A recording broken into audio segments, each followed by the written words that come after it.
Welcome to the War Room. Tonight we're coming to you from Monroe, Louisiana, where the lights have finally gone down inside Malone Stadium, but the conversation is just getting started. The Louisiana Ragin' Cajuns came into this rivalry game carrying expectations.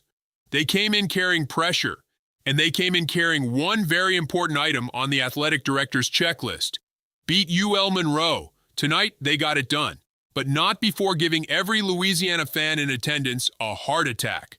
51-48, overtime, a rivalry classic, a season-defining win, and perhaps the biggest victory of offensive coordinator Rob McElroy's young Louisiana career. Welcome back to the War Room, everybody. We are live outside Malone Stadium in Monroe.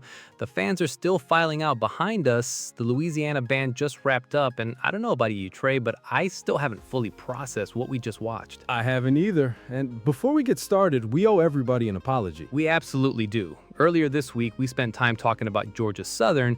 Meanwhile, UL Lamo was sitting right here waiting to drag Louisiana into one of the craziest games of the season. That's on us. Lesson learned, because after tonight, nobody in Cajun Nation is overlooking this rivalry again. Trey, I think we're about to spend a lot of time talking about KJ Towers tonight, but before we do that, let's grab somebody. What's your biggest takeaway from tonight? Man, I ain't even gonna lie, I thought we was about to blow it.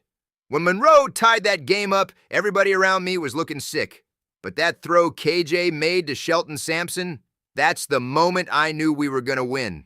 Everybody's gonna talk about the overtime touchdown. Everybody's gonna talk about Griffin Palmore. But that throw, that's the throw of the season. I've been supporting this team my whole life. And tonight felt like the moment KJ Towers became Louisiana's quarterback. Safe trip home, everybody. Joe Cajuns. And that's exactly why I wanted to hear from a fan first, because Brandon says something I've been thinking about since overtime. The throw. The throw. Everybody's going to remember the touchdown run, but that pass to Shelton Sampson was ridiculous. And Brandon isn't the only fan saying it. I've heard that answer 5 times tonight. That play changed the feeling of the game. And that's why I think tonight was the night KJ Towers officially became the quarterback of this football team. Not because of the statistics, because of the moment. That's what quarterbacks get judged on, moments. And KJ delivered one tonight.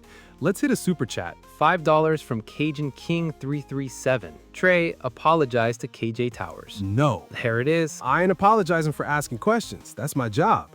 A few weeks ago, there were legitimate concerns. But tonight, KJ answered every one of them. 21 completions, 260 yards, 3 touchdowns, no interceptions. Biggest game of the season. And the thing I liked most, no panic. Not once. He looked comfortable all night. Remember where we were just a few weeks ago? Lunch Winfield was still pushing him. There were legitimate conversations about who should start.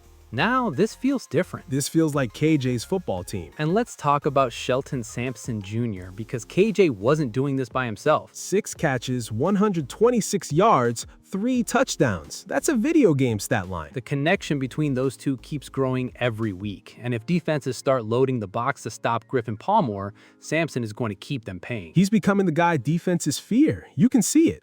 Corners start playing softer, safeties start cheating. He's changing coverages. Still to come on the War Room, Carter and Trey debate whether KJ Towers officially ended the quarterback controversy. They discuss why LaMarcus Griffin Palmore may have delivered the most important performance of the season. And after weeks of talking about him during practice reports, Fitzgerald West Jr. finally gets his moment in the spotlight. Plus, live fan reactions, super chats, and the winner of our Gilbert Leslie jersey giveaway. Stay with us. Louisiana leaves Monroe with a rivalry victory. The Cajuns move one step closer toward their postseason goals.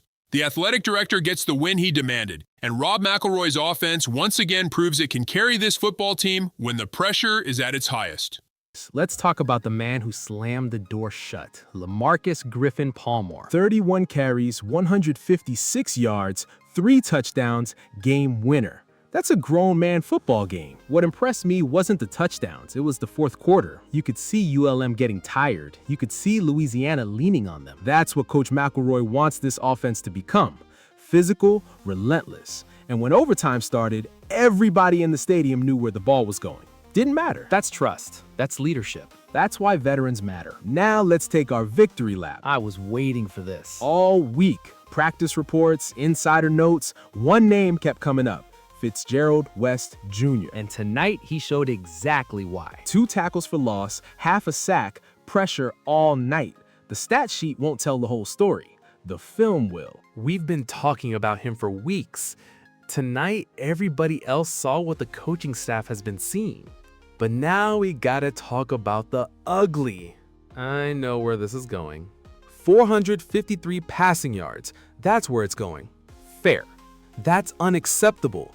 You cannot keep doing that. You can't keep asking your offense to save you every week. Counterpoint. They held ULM to 59 rushing yards. I don't care if they held them to -20. 453 passing yards is insane. You're not wrong, but they made the stop when they absolutely had to. And thank goodness they did, because otherwise we'd be having a very different conversation tonight. $10 super chat from Bayou Baller. Is Rob McElroy officially off the hot seat? If anybody still had him on a hot seat after 600 yards of offense, they need to throw the chair away. 100%. This offense carried Louisiana tonight. All right, everybody, it's time. Y'all have been waiting all week for this. We've had entries coming in all week long from Lafayette, from Baton Rouge, from Lake Charles, even a few from out of state. And tonight, we're giving away the official Gilbert Leslie jersey. One lucky member of Cajun Nation is taking it home. Let's make it official. The winner of the Gilbert Leslie jersey giveaway is Tyler Boudreau. There it is. Better known in the War Room chat as @CajunTyler337. I know that name. That dude has been in the chat all season. Every week, pre-game, post-game, super chats, the whole thing. Well, congratulations, Tyler. You are officially the winner of the Gilbert Leslie jersey. Tyler, send us a message after the show so we can get your shipping information and get that jersey headed your way. And if he's not watching right now, somebody in the chat is definitely blowing up his phone.